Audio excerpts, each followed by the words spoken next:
Alright, so I'm going to give my thoughts on the upcoming Daredevil Netflix series. Now, I did talk about this on a whole, like the idea of a Netflix Marvel Cinematic Universe, and I gave my thoughts on it, but I want to go a little more in depth with Daredevil on the grounds that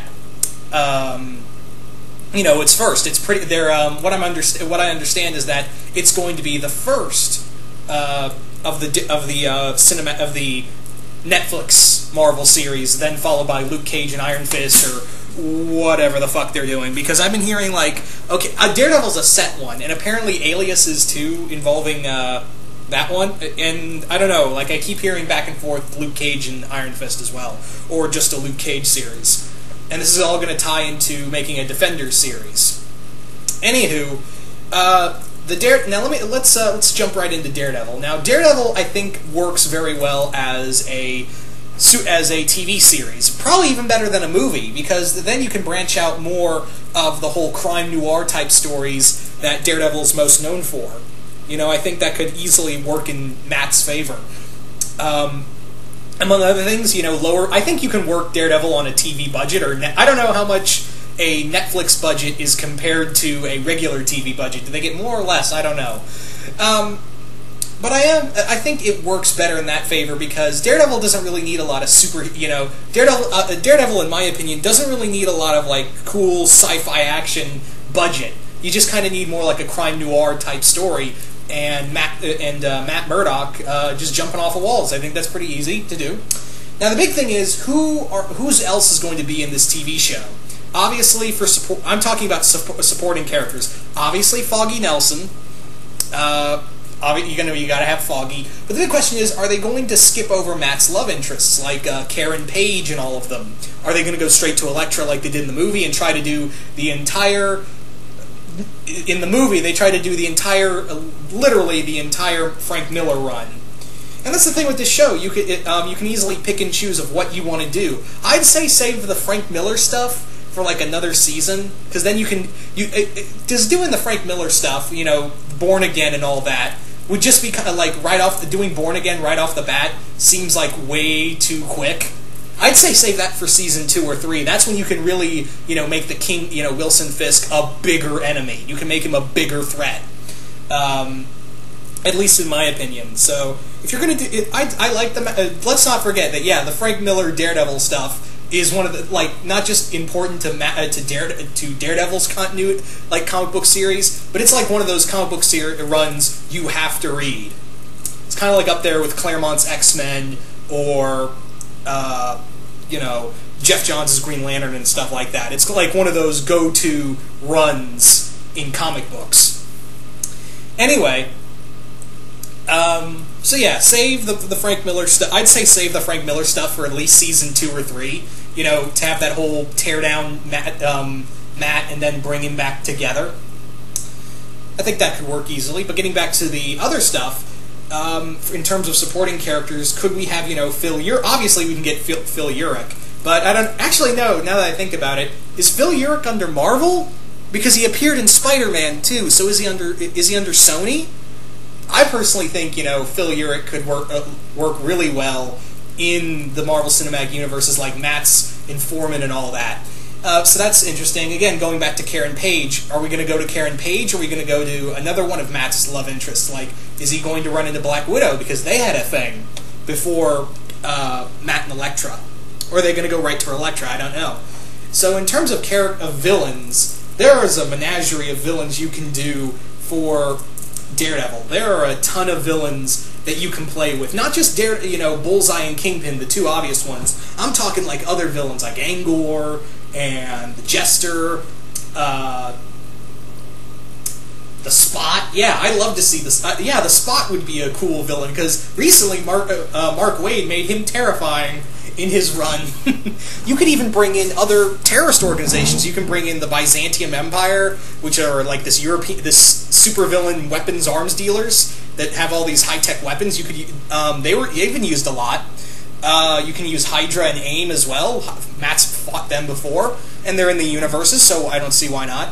You could also do, of course, here's another thing. Are we going to see the Hand? yeah, that's the big thing. Are we going to see, like, the the Hand in this universe? I'm really curious to know, are we going to see the Hand, and are we going to see, you know, Matt train, when he's, you know, when they do the origin for Matt becoming Daredevil, are they going to have him being, in his younger years, being trained by Stick? Because for those who don't know, Matt never trained himself. He was never self-trained. He was found by Stick, this old blind master who trained him as a child to learn to harness his powers, and then he kind of grew up and did his own thing. So I think it'd be cool to have the Hand, bring in the, I'd say, actually, you know what, here's what you should do. You should, I think this should, and I think that, and this is just me theorizing, I'm not saying this should happen, but I think this is probably how it might work out. Season 1, a lot of street-level baddies sent by the Kingpin. Then, in late Season 2, like, at the end of Season 1, Kingpin finds out that, you know, Daredevil's Matt Murdock, and then we go into Season 2, where it's pretty much like the Born Again story on, like, a TV budget, which I think would be fucking awesome. And then Season 3, you really make the Hand villains. I'd say bring in the Hand, like, make whispers of the Hand in Season 1 and 2. Maybe even have them, like, a few members of the Hand show up, like Lord Darkwind, who is Lady Deathstrike's dad. But you don't need, you know, obviously Lady Deathstrike's under you know, Fox, but that doesn't. But Lord Darkwind isn't. So you could easily just say, oh, it's just Lord Darkwind, and you could do that. So yeah, I think you can. I think that could be the best way to say it works. Like Matt, you know, Daredevil is out doing his thing and you fight a lot of like his street level enemies. Then you bring in Bullseye and make Kingpin the big villain in Season 2 and do the whole Born Again story. Yeah, I'd say save Bullseye for Season 2. He's definitely more of a, you know, an all-out villain that you need to do, and especially with the Born Again story.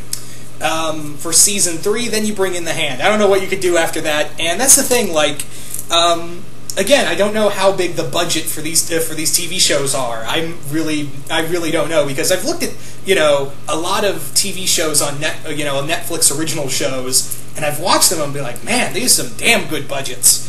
But then there are other times I'm like, that seems a little cheap. But yeah, so, and it's Marvel, so Disney's obviously backing up with that Mickey Mouse green. So, so I'm kind of wondering as to how much they can actually use, because it looks like Agents of S.H.I.E.L.D. has some budget there. But however, you know, this is unlike I have more faith in this than I do Agents of S.H.I.E.L.D., even though it admittedly got better after the whole winter break thing. But I have more faith in this and the rest of the Netflix shows, because these are actual superheroes that you can do actual superhero stories for. I think that works more in its favor. So I have a lot more faith in this, and I am interested in Season 2, because they were like, I was like, at the end of Season 1 of Agents of S.H.I.E.L.D., I was like, God damn it, now I gotta know what happened.